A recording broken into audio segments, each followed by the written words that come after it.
Warning, the following video contains heavy spoilers for Mortal Kombat 11 Aftermath and its story. If you don't want to see the story, including the end, then I would click away now. Hey, what's up guys, it's Mark Yoon, and today I'm bringing another hopefully exciting video.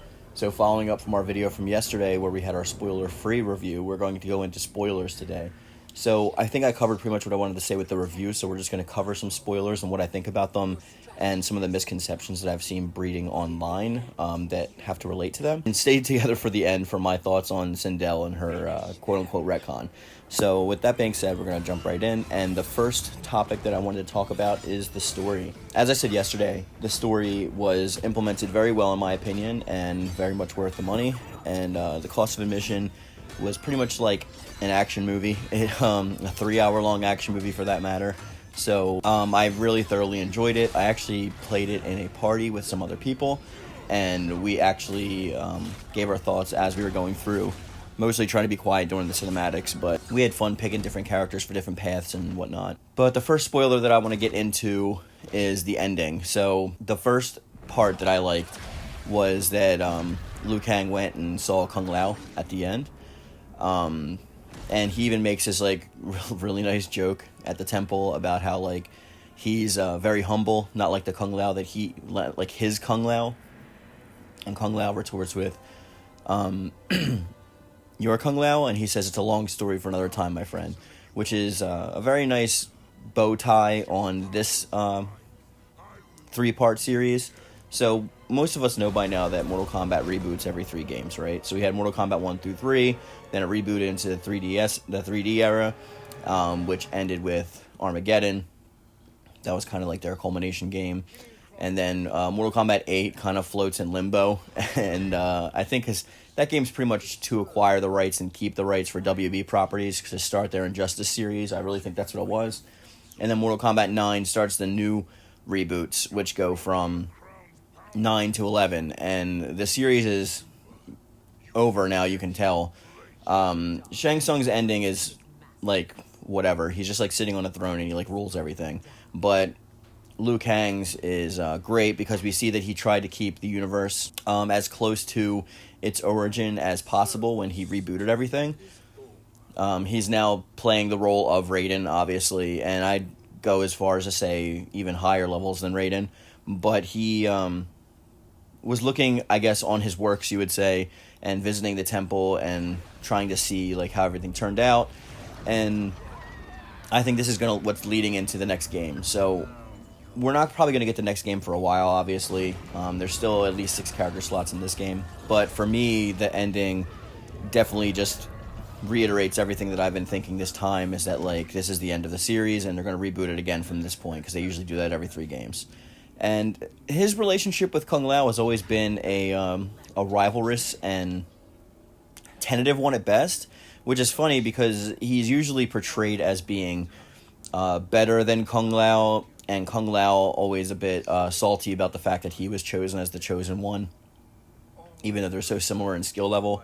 But it's nice to see that they're starting over this way. I don't kind of like the way that Liu Kang is over everybody else, like Raiden. Raiden gets on my nerves a lot because he could be a dick, and he makes like a lot of bad choices. He's been evil like 3 times, including in this game. Apparently when you go back to the past, he's still got Shinnok's amulet, so like the red lightning comes out and he starts doing like Raiden stuff, and they got to pretty much convince him that Shang Tsung is there to help. But leading up to that point, I wanted to get into Shang Tsung. So the entire time we knew that Shang Tsung was going to betray everyone at the end, but the only thing that I wasn't sure about is who was going to be the final boss in this part, Kronika or Shang Tsung. Obviously, it turned out to be Shang Tsung because Kronika was the main part of the first story. They're not going to do the same thing again. And they have so much more power amassed and knowledge about her that, I thought that was going to be a no-brainer for that fight.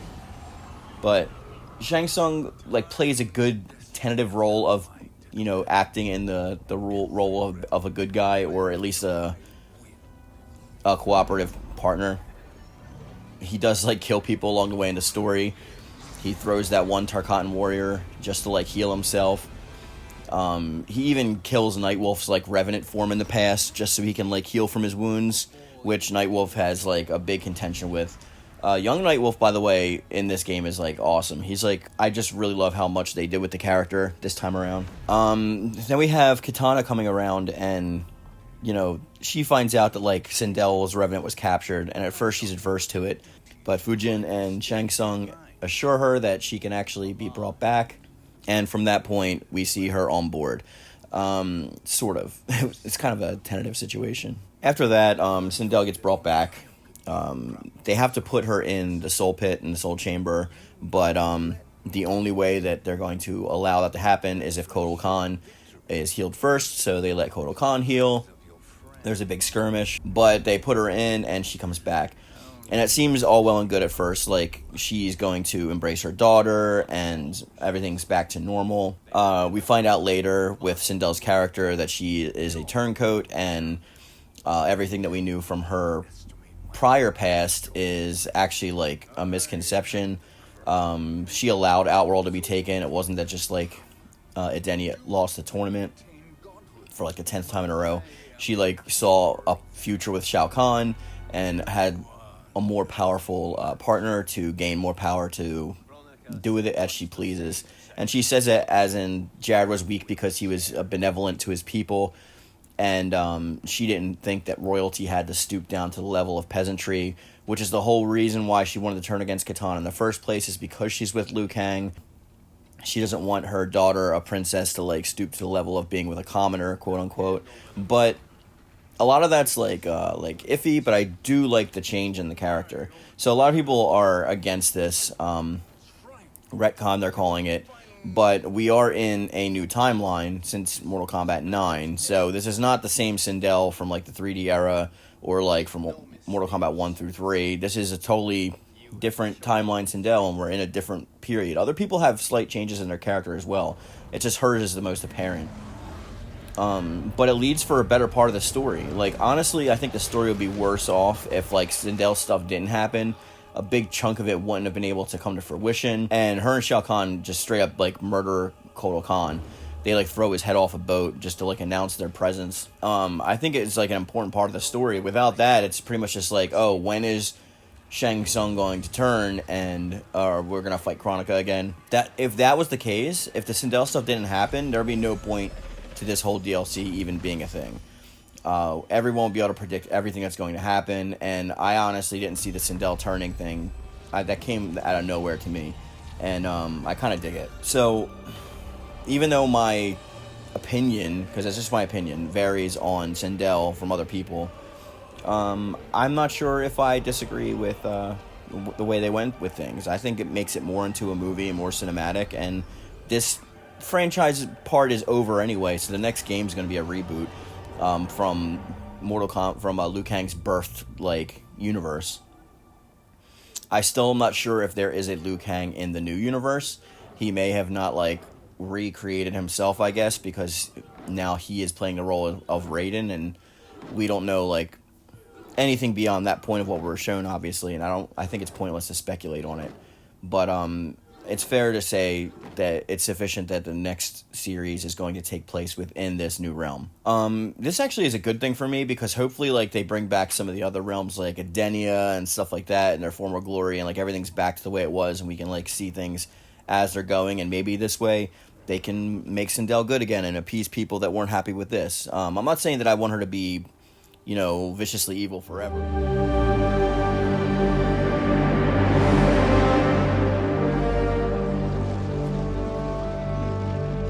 Kung Lao, where did you...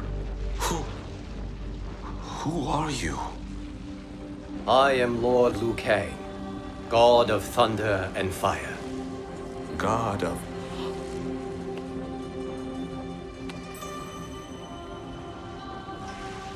Forgive my disrespect, my lord. Enough, Kung Lao. You are humble, not like the Kung Lao I knew. The Kung Lao you knew? A story for another time. I have chosen you as my champion, Kung Lao. We have work to do. You must be prepared, trained. Trained? For what?